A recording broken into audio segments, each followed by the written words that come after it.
তারা প্রাথমিকভাবে বলেছে, পরবর্তীতে তাদের বক্তব্য শিফট হয়ে যেতে পারে এবং এটা মিথ্যাও প্রমাণ হতে পারে। কিন্তু তাদের এই মুহূর্তে যেটি বক্তব্য, তাদেরকে বলেছিল হুন্ডির টাকা তোলা হবে প্রায় 50 কোটি টাকা, হুন্ডির টাকা তুলে দিতে পারলে তাদেরকে কিছু টাকা দেয়া হবে এবং এই যে হত্যা করা হবে আনোয়ার আজিম আনারকে, এটি প্রাথমিকভাবে কিন্তু আখতারুজ্জামান শাহীন, ফয়সাল সাজি এবং মুস্তাফিজকে বলেনি। বলেছিল তার 50 কোটি টাকা একটা লোক আটকে রেখেছে, তাকে ধরে বেঁধে রাখতে পারলেই তার পরিবারে সে টাকাটা দিয়ে যাবে, সুতরাং আমাকে টাকা তুলতে তোমরা সহায়তা করো।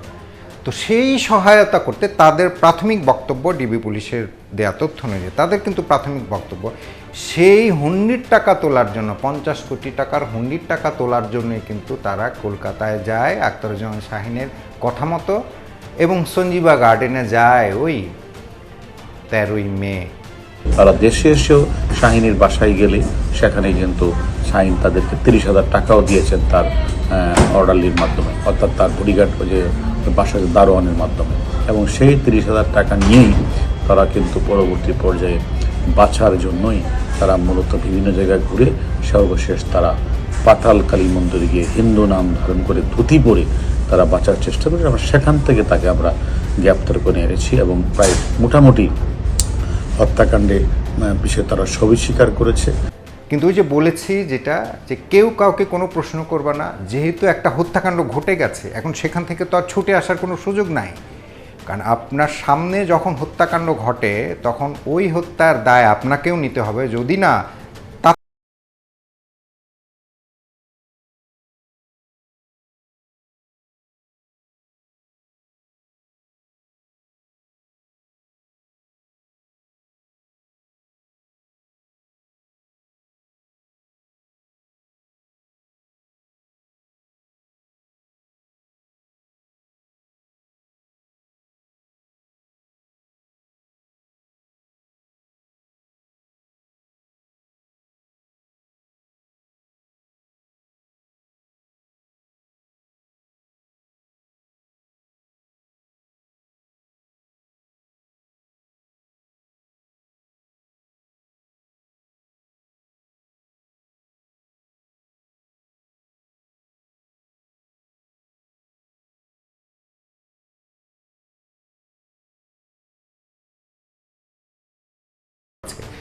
সেটি পাওয়ার কোনো সুযোগ নেই। কিন্তু ওই যে বললাম যেটি, পারফেক্ট মার্ডার বলে কোনো কিছু নেই।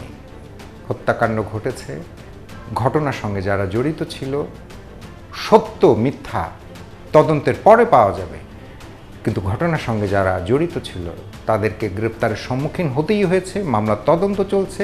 শুধুমাত্র একজন এই হত্যাকাণ্ডের যে মূল পরিকল্পনাকারী এই মুহূর্তে আখতারুজ্জামান শাহীন ছাড়া কিলিং মিশনের সঙ্গে যারা সরাসরি জড়িত ছিল, আর্থিক সহায়তা এবং পরিকল্পনার সঙ্গে যারা যুক্ত ছিল, তাদের সবাইকে গ্রেপ্তার করেছে গোয়েন্দা পুলিশ এবং ভারতীয় তদন্ত দল। সরাসরি কিলিং মিশনে অংশগ্রহণ করেছে 7 জন, এ 7 জনই অ্যারেস্ট। আর মাস্টারমাইন্ড বা মোটিভ, পরিকল্পনাকারী, অর্থদাতা, এগুলি তো অন্য বিষয়। আমরা বলেছি কিলিং মিশনে যে 7 জন অংশগ্রহণ করেছে, এই 7 জন কলকাতা পার্টে, বাংলাদেশ পার্টে সকলেই গ্রেপ্তার হয়েছে। এখানে যে বিষয়গুলো আসছে বারবার, সেটি হচ্ছে যে কেউ বলছে সোনা চোরা চালান, কেউ বলছে 50 কোটি, কেউ বলছে 200 কোটি, কেউ বলছে রাজনৈতিক। আমি বারবার বলছি যেটি এই ঘটনার, এই আনার হত্যাকাণ্ডের যে মূল বিষয়, এই ঘটনাটি ঘটাবে তারা 3-4 মাস আগে থেকেই পরিকল্পনা করছিল। এটি রাজনৈতিক ফায়দা, সোনা চোরা চালান, এই যে এই দুটি মাফিয়া, এই মাফিয়ার একটা কম্বাইন্ড প্যাকেজ ছিল আনার হত্যাকাণ্ড। কারণ আনার ট্যাক্স দিতে হতো যারা ঝিনাইদহ ওই আশেপাশে সোনা চোরাচালানের সঙ্গে যুক্ত ছিল। এটি প্রাথমিক তথ্য, সত্য মিথ্যা এটা তদন্ত করে বের করবে আইনশৃঙ্খলা রক্ষাকারী বাহিনীর সদস্যরা। এবং এই যে আখতারুজ্জামান শাহীন, সে সোনা চোরাচালানের সম্রাট হতে পারছিল না শুধু আনোয়ার আজিম আনার জন্য। তখন গুটি হিসেবে কাকে কাকে এই হত্যার সঙ্গে সম্পৃক্ত করা যায়, রাজনৈতিক নেতৃবৃন্দ কাকে কাকে সম্পৃক্ত করা যায়, সোনা চোরাচালানের সঙ্গে যে শীর্ষ ব্যবসায়ীরা রয়েছে বাংলাদেশে কাকে কাকে যুক্ত করা যায়, সকলকে একত্রে নিয়ে সে নিজে মাথা খাটিয়ে আনোয়ার আজিম আনারকে হত্যা করে এবং এভাবে নিশ্চিহ্ন করে দেওয়ার চেষ্টা করে এখনো পর্যন্ত নিশ্চিহ্ন রয়েছে, কিন্তু কারণ হচ্ছে আনোয়ার জামানের যে হত্যাকাণ্ডের শিকার হয়েছে এখনো পর্যন্ত কিন্তু সেটি প্রমাণ হয়নি, লিগেলি প্রমাণ হয়নি। মানুষ মুখে মুখে জানে, কিন্তু আইনগতভাবে প্রমাণ হয়নি। যদি আইনগতভাবে প্রমাণ হতো তাহলে ঝিনাইদহ 4 আসন এতদিনে শূন্য ঘোষণা হয়ে যেত।